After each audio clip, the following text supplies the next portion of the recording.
Marc Faber is here in studio with me, the editor and publisher of the Gloom, Boom, and Doom report.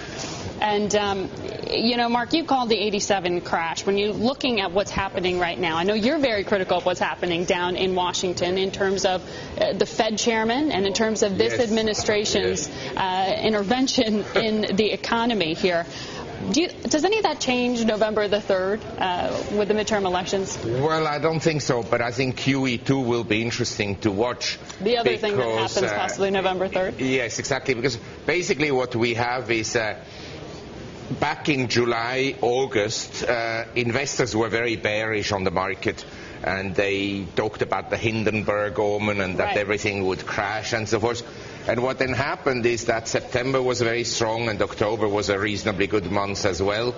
And the market has gone from a low on July 1st of 1,010 on the S&P to close to 1,200. And so a lot of QE2 has been discounted. And if you were Mr. Bernanke, I suppose that you would probably disappoint investors somewhat with QE2 and watch once the market reaction.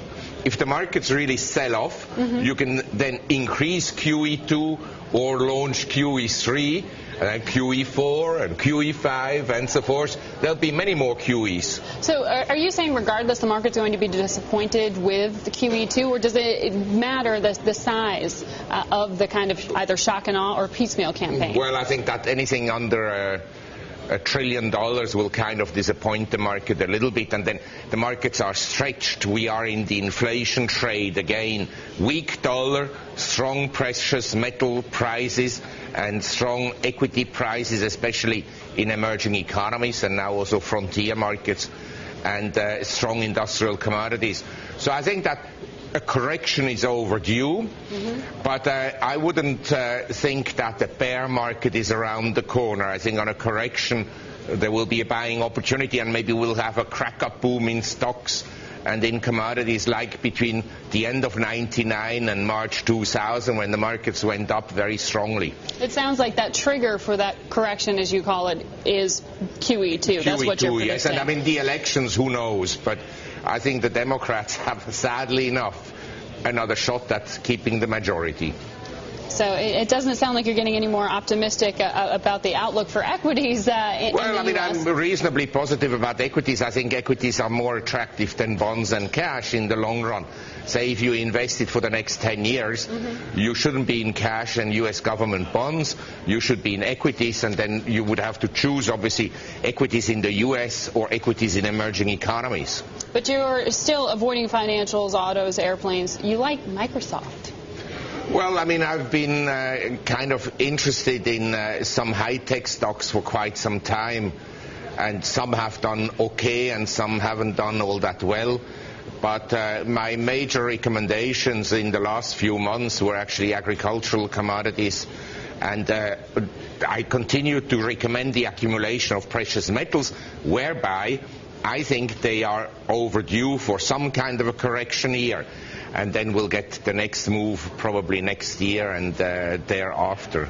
Well, we've been seeing that inflation trade you're talking about there. If you're also forecasting more of a weaker dollar, when do you see that inflection point to come in some of those commodities? Well, as I said, I think the dollar is very oversold, and some of the foreign currencies like the Japanese yen and the Swiss franc are overbought. And so we could be at very close to an inflection point where the dollar rallies for a while and where asset markets come off. Don't forget, back in June, everybody was very, very bearish about the euro. When the euro touched 120 against the US dollar, people said it will go to parity. Instead, the euro has turned around and went from 120 to 140. And now everybody is very bearish on the dollar and very bullish on foreign currency. I think it's a very recognized trade, and I would be a little bit careful to just blindly short the dollar and to go long assets at the present time. All right. Welcome back to In Business. We're continuing our conversation with Marc Faber. He's the editor and publisher of the Gloom, Boom, and Doom report. And Mark, when it comes to China, you were predicting maybe not doom, but certainly a pullback. When you were last on Bloomberg, you were looking for a real strong pullback in the Chinese marketplace.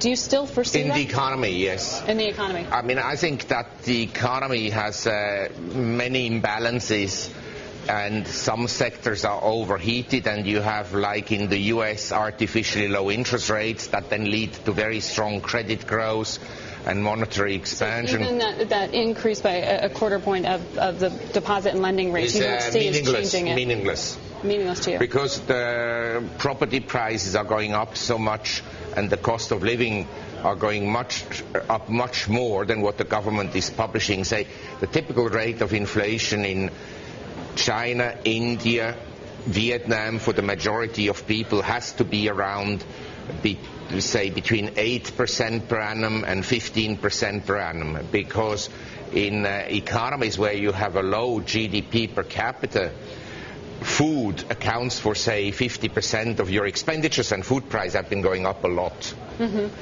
You point out, because much of the conversation that's happening in this country about China is focused so much on the currency, and yes, you say yes. even if the yuan doubled, we'd still have a trade imbalance there. Well, the problem for an emerging economy like China, or the others in Asia for that matter as well, and in the case of Thailand, on a per capita basis, Thailand has larger foreign exchange reserves than China.